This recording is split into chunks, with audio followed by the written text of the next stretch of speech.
ಇವತ್ತು ಮಾರ್ಚ್ 14 ಅಂತಾರಾಷ್ಟ್ರೀಯ ನದಿಗಳ ದಿನಾಚರಣೆ. ಏನಪ್ಪ ನದಿಗಳಿಗೂ ನಿರ್ಮಾಣಕ್ಕೂ ಏನು ಸಂಬಂಧ ಅಂತೀರಾ? ಇಲ್ಲೇ ಇರ್ತಕ್ಕಂಥದ್ದು ದೊಡ್ಡ ಟ್ವಿಸ್ಟು. ಬೆಂಗಳೂರಲ್ಲಿ ತಗೋಣ, ಬೆಂಗಳೂರಿನಲ್ಲಿ ಎಷ್ಟೊಂದು ನದಿಗಳಿದು. ಅರ್ಕಾವತಿ ನದಿ, ವೃಷಭಾವತಿ ನದಿ ಇತ್ತು, ದಕ್ಷಿಣ ಪಿನಾಕಿನಿ ನದಿ ಇತ್ತು. ಈ ನದಿಗಳನ್ನು ನಾವು ಇವತ್ತು ಮೋರಿಗಳಾಗಿ ಮಾಡ್ಕೊಂಡಿದ್ದೀವಿ. ಯಾಕೆ ಮೋರಿಗಳಾಗಿ ಮಾಡ್ಕೊಂಡಿದ್ದೀವಿ?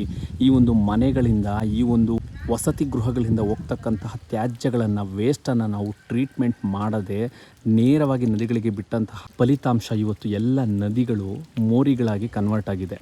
ಸೊ ನಾನು ಹೇಳ್ತಕ್ಕಂಥದ್ದು ನಿರ್ಮಾಣ ಕಾರ್ಯಗಳಲ್ಲಿ ಮತ್ತು ಕೈಗಾರಿಕಾ ಉದ್ಯಮದಲ್ಲಿ ದಯಮಾಡಿ ಟ್ರೀಟ್ಮೆಂಟನ್ನು ಮಾಡಿ ನದಿಗಳಿಗೆ ನೀವು ನೀರನ್ನು ಬಿಡಿ.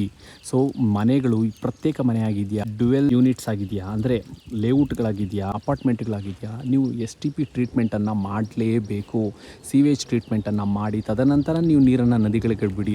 ಅದು ಟಾಕ್ಸಿಕ್ ಆಗದೇ ಇರೋ ಕಾರಣ ಮತ್ತು ಅದರಲ್ಲಿ ಘನತ್ಯಾಜ್ಯ ಇಲ್ಲದೇ ಇರೋ ಕಾರಣ ನದಿಗಳು ಭಾಳ ಪ್ಯೂರಿಟಿಯಿಂದ ಇರುತ್ತೆ, ಪೋರೋಸಿಟಿ ಮೇಂಟೈನ್ ಮಾಡುತ್ತೆ, ಗ್ರೌಂಡ್ ರೀಚಾರ್ಜ್ ಆಗುತ್ತೆ. ಮತ್ತು ಇಂಡಸ್ಟ್ರಿಯಲೈಸೇಷನ್ ಕೂಡ ಗೌರ್ಮೆಂಟವರು ಒಂದಷ್ಟು ನಿಗಾವನ್ನು ವಹಿಸಬೇಕು. ಅವುಗಳ ತ್ಯಾಜ್ಯಗಳನ್ನು ಟ್ರೀಟ್ ಮಾಡಿ ತದನಂತರ ನದಿಗಳಿಗೆ ಬಿಡೋ ಒಂದು ಜವಾಬ್ದಾರಿಯನ್ನು ಅವರು ತಗೊಬೇಕಾಗುತ್ತೆ. ಇವತ್ತು ಕುವೆಂಪು ಅವರು ಒಂದು ಮಾತು ಹೇಳಿದರು, ಕೃಷ್ಣ ಶರಾವತಿ ತುಂಗ ಕಾವೇರಿಯ ವರರಂಗ ಅಂತ.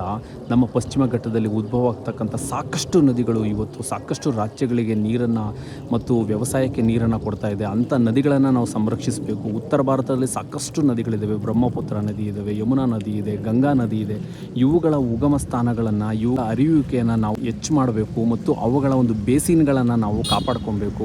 ಈ ಒಂದು ಅಂತಾರಾಷ್ಟ್ರೀಯ ನದಿಗಳ ದಿನಾಚರಣೆ ಎಂದು ಶಪಥ ಮಾಡಬೇಕಾಗಿರ್ತಕ್ಕಂಥದ್ದು ಕಡೆ ಪಕ್ಷ ನಿರ್ಮಾಣ ಕಾರ್ಯಗಳಿರ್ತಕ್ಕಂಥವ್ರು ನಿರ್ಮಾಣದಿಂದ ಬರ್ತಕ್ಕಂಥ ವೇಸ್ಟನ್ನು ಸಿಂಗಲ್ ಮನೆ ಆಗಿದೆಯಾ ಪರವಾಗಿಲ್ಲ, ಗ್ರೌಂಡ್ ಕಂಟ್ಯಾಮಿನೇಟ್ ಆಗದೇ ಇರೋ ರೀತಿ ನೀವು STPಗಳನ್ನು ಕೊಡಿಸಿ ಪ್ರತಿಯೊಂದು ಮನೆಗಳಲ್ಲೂ. ಮತ್ತು ಮಳೆ ನೀರು ಶೇಖರಣೆಯನ್ನು ಮಾಡಿ, ಗ್ರೌಂಡ್ ವಾಟರ್ ರೀಚಾರ್ಜನ್ನು ಮಾಡಿ, ಇವುಗಳ ಮುಖಾಂತರವಾಗಿ ನಾವು ಒಂದಷ್ಟು ಪ್ರಕೃತಿಗೆ ಕೊಡೋಣ. ಮುಂದಿನ ದಿನಗಳಲ್ಲಿ ನೀರಿನಿಂದ ಬರ್ತಕ್ಕಂಥ ಅಭಾವವನ್ನು ನಾವು ತಡೆಯೋಣ.